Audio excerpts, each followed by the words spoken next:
Welcome to the podcast Camina. I'm your host, Stephanie Voss, and I'm here with co-host Susan Cooper. We invite you to these conversations about migration in northern Arizona because so many of us have questions, even concerns, about immigration. And I think it's important to get past the headlines and really listen to the stories so that we get a more intimate understanding of the immigrants' experience. That's right. Our first episode was your amazing interview with Dora Rodriguez about her trek across the desert herself and then the years she spent helping people along the border. And it was an amazing story, but I know today you want to go in a different direction. Yeah, we were looking at the way first-generation immigrants affect their community, and the short answer is they generate prosperity. This episode will include a few facts and figures about that you can find on our website, www.podcastcamina.com. But mostly we wanted to introduce you to individual people. And both of these individuals, from what I understand, are actually at different phases in their life, but they also have the commonality that they are contributing to the community. We'll meet Anabel Arteaga, one of the owners of Frank's Mexican restaurant in Prescott, which rose like a phoenix from the ashes of Maya's restaurant. Then, I'm so proud to be able to introduce you to Manuel Lugo. Manny, as he's called, is only 22 and already an entrepreneur with his own landscaping business. Anabel, welcome to this program. Thank you. Can you tell me the story about how this restaurant first began? We are originally from Ventura, California, and my parents had a restaurant out there as well by the same name. And so I grew up out there up until I was about 15. So what brought your family to Prescott? My family, it was the older sister that started this restaurant. She just chose a place and moved, and then everyone followed. When you were growing up, your parents had a restaurant? Correct. And was that what you expected you would do when you grew up? Or No, not ideas? Not at all. I mean, it's not what I did for the longest time, to be honest. Once we moved out here, I've only been back to the restaurants as a little past COVID. Mm-hmm. I did banking. I did that for about almost 20 years. Wow. Yeah. So what made you decide to come back into the family business? They needed help after COVID picked up, and this community really stepped up and helped all the mom and pop shops. And this is when the restaurant was on Montezuma Street. And it was, if you were ever in there, it was just about 8 tables. It was really small, hole-in-the-wall place, but business just really picked up. And my dad asked me if I wanted to help. And I said, why not? How does it compare to banking? Very different. Oh my God, it's night and day. And especially because I'm not out in the front anymore. I'm like more behind. I take care of his like payroll and his catering and ordering, make sure that the kitchen is running efficiently. So I'm not the front phase of the restaurant as I was in banking. I was more like, I was in a management position. So I was, always up and center. So. Oh, but some of those skills come in handy. Absolutely. The, time management, people skills, talking to customers, de-escalating situations. Absolutely. Yeah. So what does running a restaurant in Prescott mean to you? Oh my gosh, a lot of time, a lot of sacrifice. You really gotta like your family because we're all family that run this place. Starting from, my dad, my brother, my sister, my niece, my nephew, an uncle that works here, my children as well. So we literally are. Great. Are there any people who work here who aren't related? Only one, but I think she started helping them since before I did. So, I mean, she's practically family at this point. It's just really interesting to me to find out about businesses. My grandparents were German immigrants, and they had a little restaurant in Wisconsin. And it was just a diner. It was just the two of them and one extra person. And they were always getting ripped off. It was really hard. Maybe it's just like the generations, I don't want to say my dad gets ripped off all the time. I'll give you a great example of caterings. You know, people come to me, it's like, I have this budget, but I need to feed this many people. And I'm like, that doesn't work. Like, not in today's economy. It's very hard. And he's like, we'll do it. You know, and I just give him a look of like, you know, we're barely going to break even on this. Like, if we break even, and he's just like, it's okay. They like our food, you know, and he just does it to, you know, stay in business, but also give back a little, like, as well. Yeah, I think goodwill is a big part of food. Yes. As love and as community. Yes. People that come in here all the time, they're always like, you know, asking my dad, can we wash your windows for food? You know, my dad's like, you don't have to wash my windows. Let me get you something all the time. There's the customer, he'll come in, forget his wallet and be like, oh, it's okay. It's not a problem. You know, and my dad has that mentality of like, no one should have to beg or go without a meal, especially the way he was, you know, brought up and raised, kind of a thing. So I think it is their mentality, the way they were brought up. One of the reasons we wanted to focus on business owners and first-generation business owners is that we found that more businesses are started by immigrants and their children than other groups of people. Yeah. Why do you think that is? Honestly, I want to say for our family, to whereas my parents didn't finish high school, you know, their level of education only went so far, especially coming up from Mexico, poverty levels, the type of life they led, coming here, experiencing what, you know, quote unquote, the immigrant dream is, land of opportunity. And then my brother, my sister, and I all, you know, graduates, went to school. I just like that want of more, wanting accomplishments, wanting to do a little bit more. But they also have this huge, like, work for yourself mentality, like create your own business and prosper from there and, you know, give to others as well. It's funny because our family here in Prescott Valley too, we have two other sets of families that are within our family that have their own places as well. Restaurant, a store. I have a cousin that he is the owner of Real Hope Inc. as well. So they do charity work as well. So like our family is like, they all kind of like work for themselves and give back as well. But I think it's just that mentality of like wanting to push us a little bit more, but work for yourself and then prosper from there. Yeah. What is the hardest part about being a boss? Working with family. Yeah, I mean, it is. It truly is, you know, like, I am mom, but I'm also the one in charge. So it's so hard to distinguish that even with, you know, my dad or my brother, and we get mad at each other. And we're like, you know, we're not we are family, but it's like we're trying to run a business that is the hardest. Or trying to stop your dad from giving away the store. You know, and at the end of the day, it's his. And I said, you can do whatever. I said, he does it with good heart. So. But yeah, it's you know, the little disagreements here and there, the arguments, and then it's like, oh, we got to see you either way for Thanksgiving, so we can't be mad at each other forever, kind of a mentality. So when we have had other people that aren't family working, they don't seem to last. And I think it's the importance of family is that we want to see each other be successful. So that's why we put in the effort, we put in more work. I know you guys faced a really rough time when there was a fire. Yes. Can you tell me about that? What happened? And the community is going to really appreciate hearing your story. They're the reason we're here again. So it was an electrical fire. It was a refrigeration that just faulty wiring. I just don't know. That's what it summed up to. And oddly enough, the fire, the way it traveled in the back, it missed the stove and the hood completely, of course, where the sprinklers are at. Oh. So it went down the side of the wall and it just went straight to the back.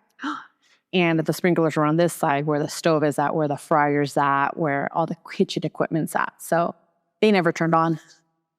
So I want to say somebody called it in. Either they were driving by and they saw it. And of course, the fire department was there right away. And oddly enough, some of those firefighters were our customers. And we were like, oh no. And they're like, oh no. And they're just, yeah. So we got the call. And so, of course, we were closed and just really debating then what we were going to do next.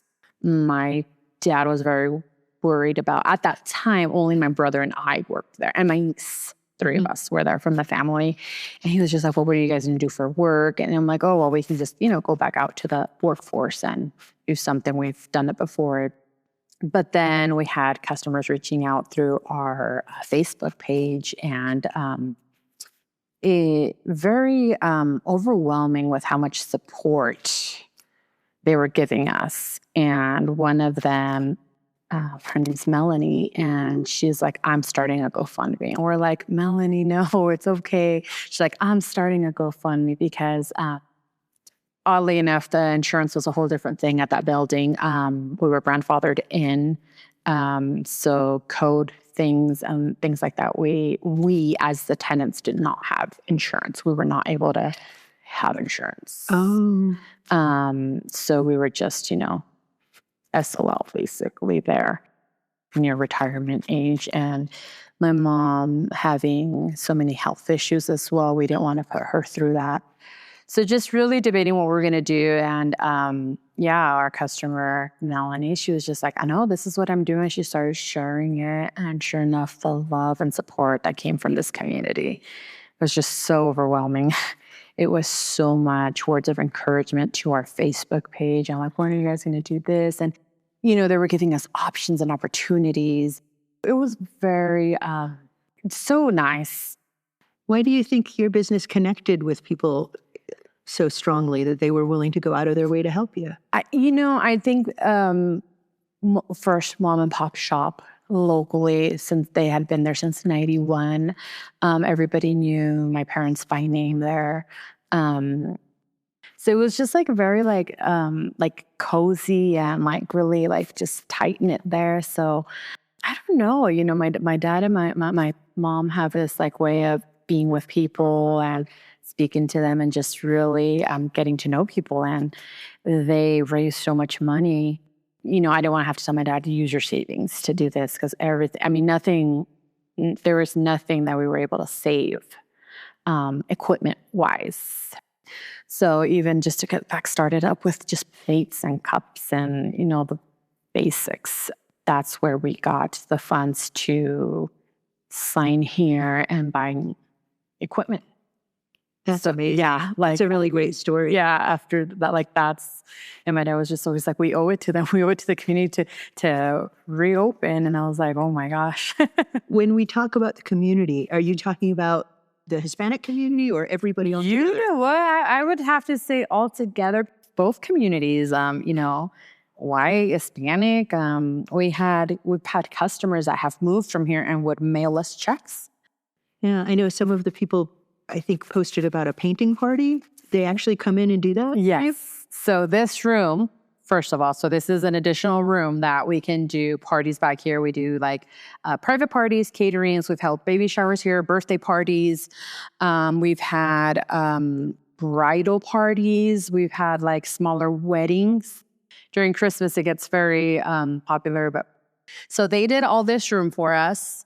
They did the whole dining room in the front as well. And that was, of course, they won't tell us who, but we've kind of like know a little bit like of who, because we've gotten it out of them.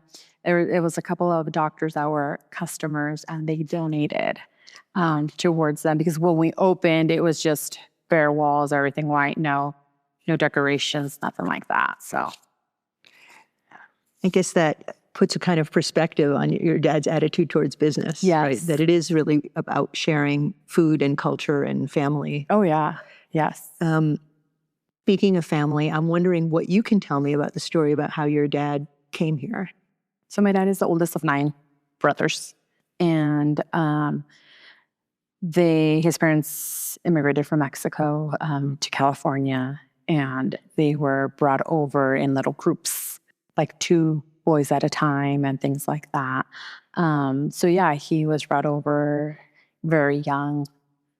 Grew up in California, went to school in California, met my mom when he was 15, and he was married to my mom by the time he was 16.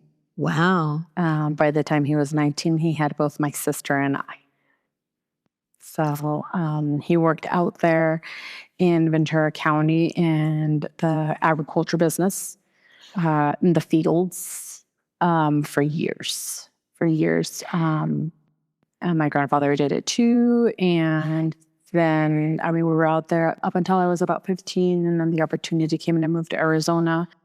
In between that job, he has always worked 2 to 3 jobs at a time to support his family. And so he had the restaurant out there, did that on the side. And then he just saw more of an opportunity out here in Arizona. And by that time, my mom's sister had already moved out here. So then we came to Arizona. And how did your mom arrive in California? So my mom is kind of same thing. My grandparents, so her parents kind of brought them over as well. There is some responsibility that you have, I think. I don't know, to take care or be an intermediary for your family in the world. Absolutely. I think like even just medical terms, like those things are like very hard for them to understand. Like they'll hear you and they're like, okay, we understand what you're saying, but what are you really saying? The actual definition of what their doctors are trying to say, or even just like school functions and things like that. We're like, no, that's not what they mean. Like they mean this, Yeah, it's being in a place where you weren't raised has some challenges. And yet, on the other hand, you get to have the beauty of both cultures. Yeah. Oh, absolutely. Yeah. Do you speak Spanish? Oh, yes. Yes. Do your kids? So now my children, they would probably be, people are going to laugh for this. If you know, it's the no sabo kids. They know a certain amount to get by, but they'll say the word correctly. They get very confused with the feminine, the masculine word. So that's where they confuse them all the time. And what was the word you used? No sabo. Don't know. Yes, but it's no sé. It's supposed to be no sé. Yo no sé, which is I don't know, but they say no sabo because they're saying it incorrectly. It's the no sabo kids. Like, yeah, like everybody, I like that. Everybody knows that. Yeah, like it's just that they'll say it incorrectly. But like if you listen, I'm like, I know what you're trying to say. But yeah, my sister, my brother, and I, we speak fluently. We write, we can read, and then our kids would be like they're more speakers. How do you think your heritage shows up in either the food or the way you run your business? Well, I think the family owned and ran for sure. That's just our culture. We're very tight as a family. We gather every Sunday at my parents' house, even though we've seen each other Monday through Saturday here at the restaurant. We still go. And but here at the restaurant as well through the food, my dad's very particular about, what type of things he uses in his cooking, even for our birria. Which he got the recipe from one of his aunts from Jalisco, and he follows it to a T. And then once he got the recipe down, now he knows how to eyeball everything. He doesn't do measurements. What do you think it is about the food that appeals to so many people? I mean, there are people who want to be stricter about immigration, right, who love their Taco Tuesday. Right. So I'm wondering if food in some way can make that bridge. I really don't know. I think we are living in difficult times right now with everything going on in the world. But I don't know. But yeah, they do love their Taco Tuesdays, and we always have this thing here. We say we have tacos every day, not just on Tuesdays. It's like we laugh. They love their margaritas, but I don't know. Yeah. One of the reasons we wanted to talk to you is when we're talking about immigrants, we're not talking about some stranger. We're talking about the people who run Frank's restaurant. We're talking about the people who are your doctors. Yeah. We're talking about the people who teach your kids. Yes. And I'm wondering, was there a time that you felt negative feedback or scary feedback being a Mexican American in Arizona? I don't think we ever experienced it negatively to our face, or even here in the restaurant. I don't think it's ever been like that. I think we just feel it because we know what's going on in our country. And then on the opposite side of that, what makes you like being in Prescott or in Northern Arizona? Yeah, absolutely. I mean, just seeing that support for my parents, for the restaurant, wanting them to reopen, because, one, they don't want to see them be gone. They want them and they want their food. That's great. It's heartwarming. It's nice to see the community rally together. Opening night was insanely crazy here. So it was great. It was great to see that support. But yeah, it is scary. A lot of our family are permanent residents, and we always wonder, can that be taken at any time? They've never broken a law, but can it be revoked at any time? You just wonder. Yeah. Well, is there anything that you would want people who are unsure about immigrants or unsure about Mexican Americans? What would you want them to know about you and your family and your culture? We're all here. We're hardworking people. We help pay our taxes. We give back. We're just trying to make a living as well. To achieve the goals that we've set in our lives. And just, we're different skin color, or we speak an additional language. We're still the same. When everything started with all this immigration stuff, my youngest, who was 11, would come here, he would tell my dad, he would say, "Grandpa, do I have papers?"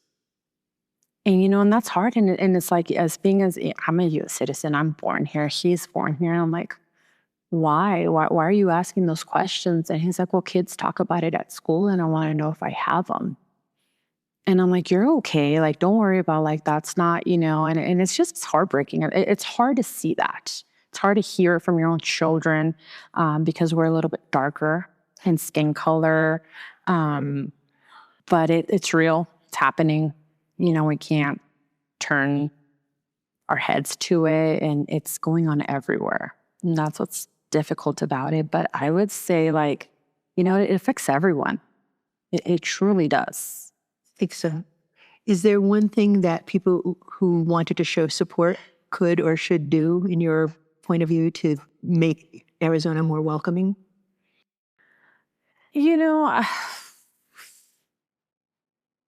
I don't know, to be honest. Also, that's a huge question.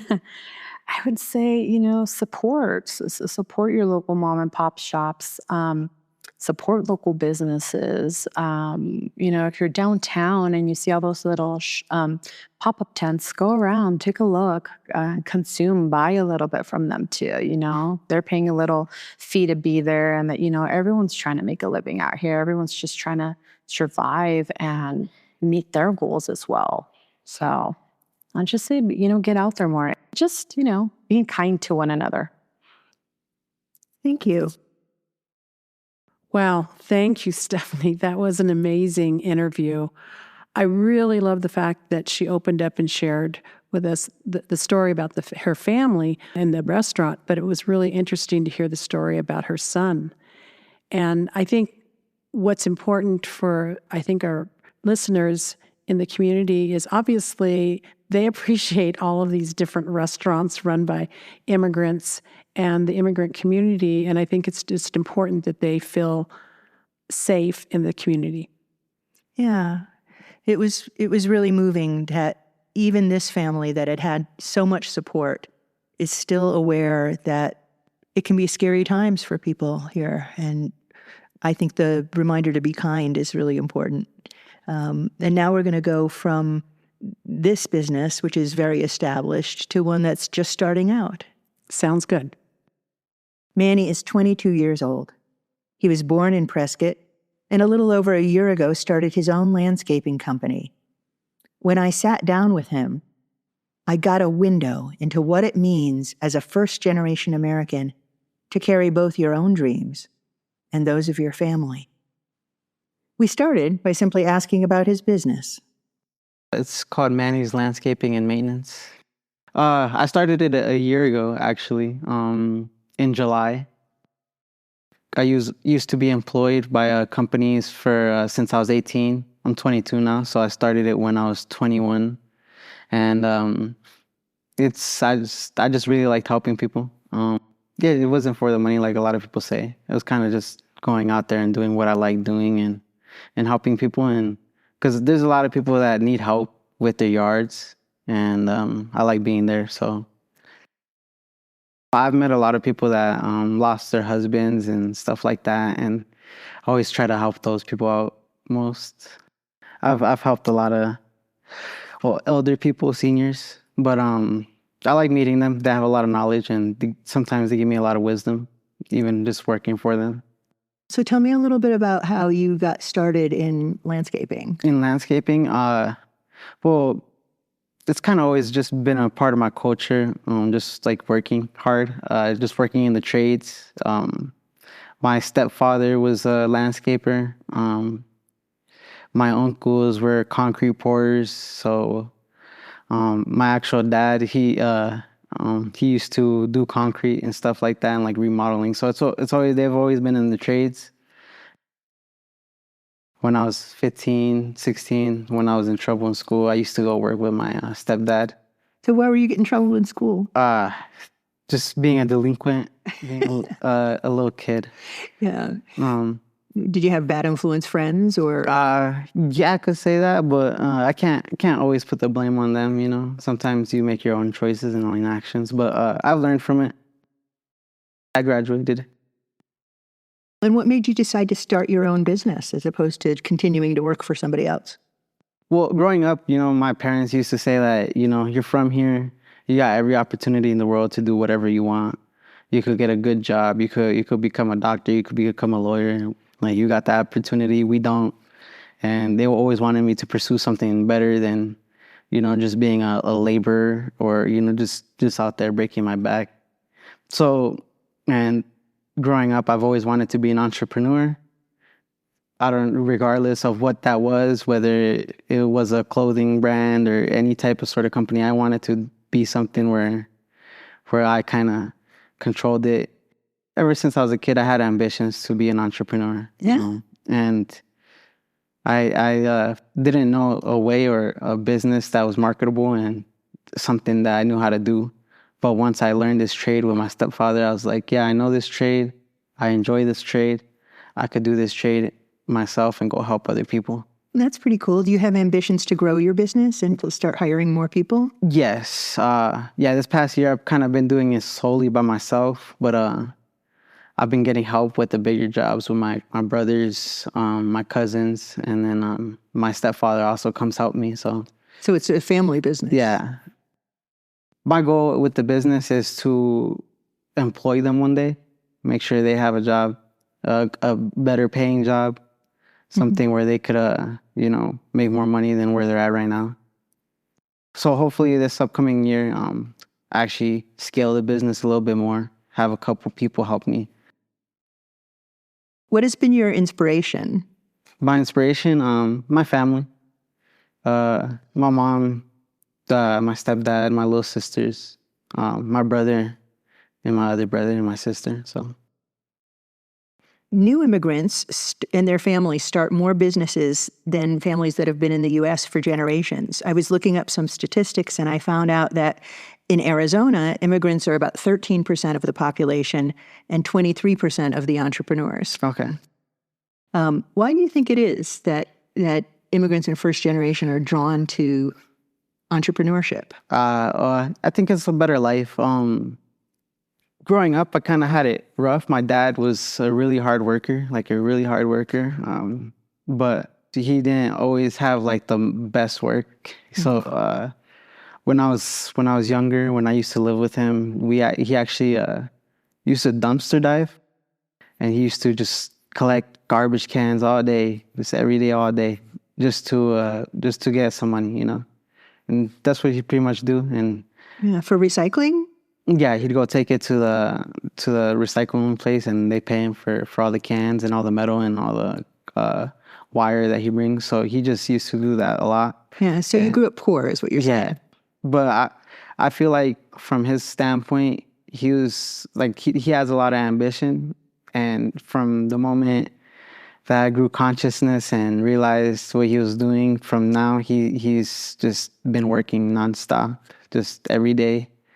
And I feel like that's a part where my ambition comes from too. It's sometimes I look at it as unhealthy, but I look at that like that type of ambition is because he came from nothing. So when he came over here, all he did was work because he wanted a better life.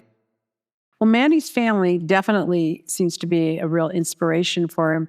But Stephanie, you found out something else about him as far as what he wants to do in terms of contributing to the community. That's right, Susan. Manny shared that his most passionate dream is not only to work for paying customers, but to create enough prosperity that he can donate time on the weekends, shaping up the yards and homes of people in poorer neighborhoods. He really wanted to go back to the communities where he grew up and communities like that and just help people spruce up their yards and feel that pride of ownership and that delight in looking at something lovely.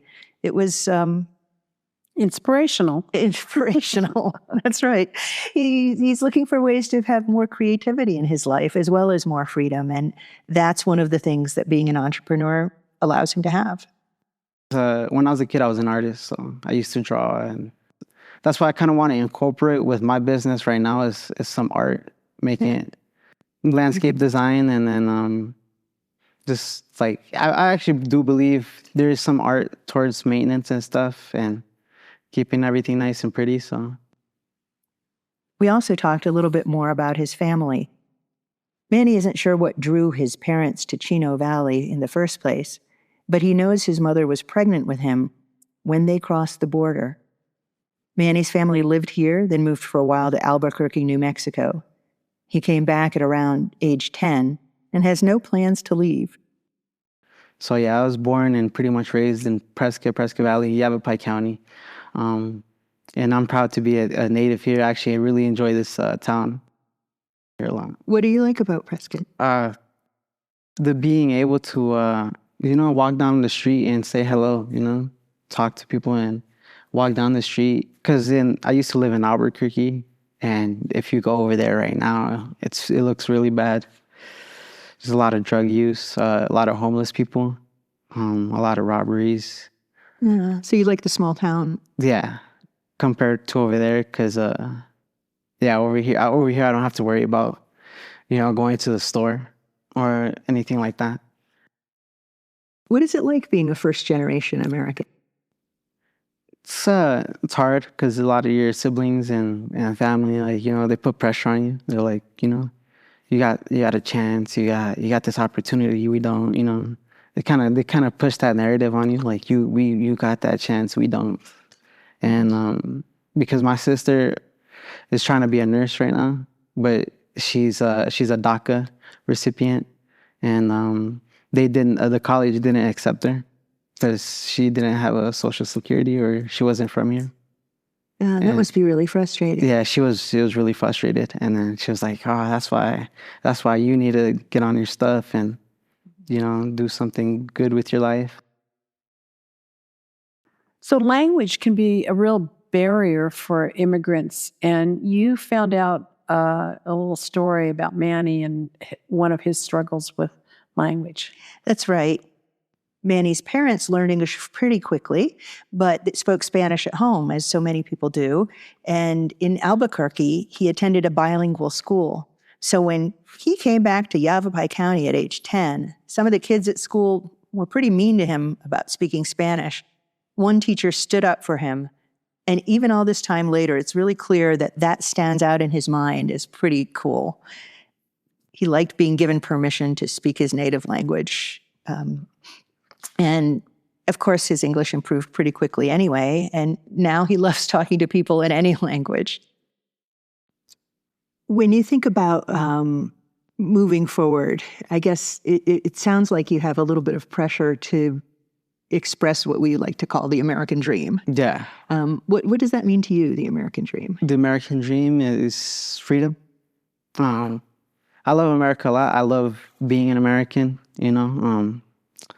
Freedom is one of the biggest things that I feel like is a part of the American dream, to pursue your passions and goals without being limited. And that's what I really like about America. So that I got the opportunity to shine. And I feel like a lot of immigrants also have the opportunity to shine as well. Even if they're not here legally, they still have a way to contribute to society, Manny shared a story about his family that made clear the privilege he feels at being a citizen. A cousin he grew up with was recently taken into custody by ICE and then deported. One reason Manny feels an obligation to use his status to create success for himself and his family is this sense that it's only the accident of birth that gives him this opportunity. During his detention, like, he called me one time and he's like it's horrible. Like, there's like all types of sorts of people in here. It's not even just Mexican. He met a Russian dude. Oh. So he was all telling me this, like, how they treat him, and they treat him bad, and they didn't let him eat, and like the food was really bad. Yeah, and he told me, he's like, oh, well, like for me, go eat something good today. He's in Mexico right now. He's working in a field, and I think he's making like $3 an hour. Well, thank you, Manny, for coming to talk to me. I really appreciate it. I want to ask you if there is one thing you wanted people to know about first-generation Mexicans, Mexican Americans. What would it be? I think that we're just as proud to be as American as the most patriotic person here. We're just as American and love America just as much. And we think it's a great country. It's a good country, and there's places to improve on. But at the end of the day, love and compassion is where it's at. Showing love to your neighbor. I think that's the American dream, is being kind to each other and being free, letting as long as it's not hurting nobody else or committing any crimes, just coexisting with other people is the American dream, and is freedom. And then if there was something that a neighbor or a friend could do to be helpful, what would it be? It's just be supportive. Just be there. Just treating each other as equals probably is the best thing we could do as a neighbor, as another human to another human. Just being kind to each other. Yeah, I really appreciate that. Your story is a treasure to us, and we'll be thinking about you for a long time. Thank you.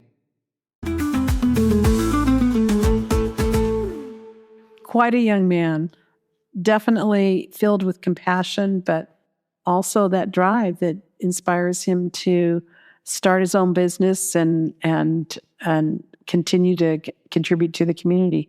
Very impressive. I thought so. I really enjoyed speaking with him.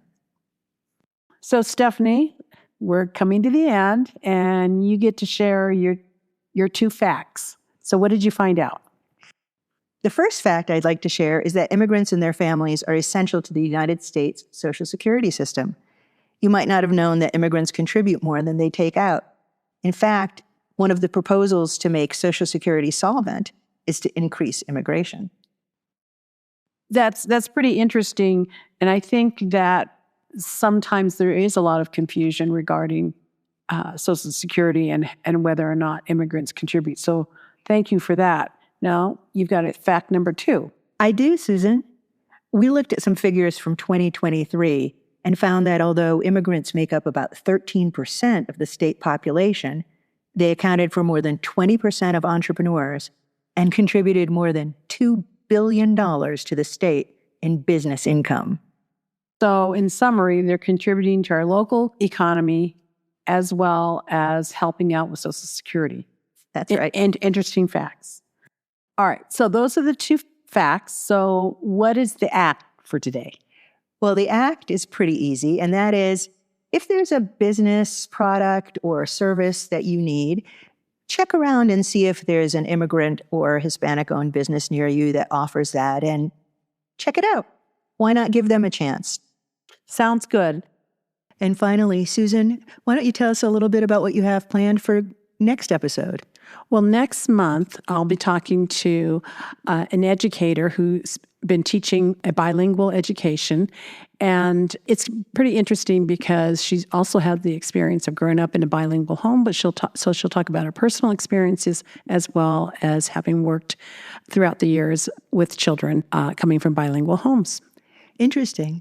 We're looking forward to it, and we're looking forward to sharing that with you, our listeners. And if you have any questions or suggestions, please let us know. We're at www.camina.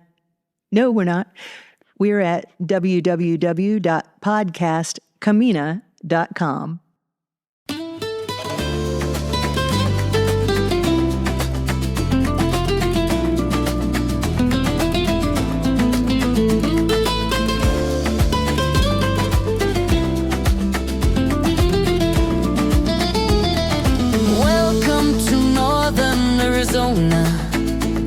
A place where contradictions meet. Deserts of sand, mountains of snow. To make it our home, there's a long way to go.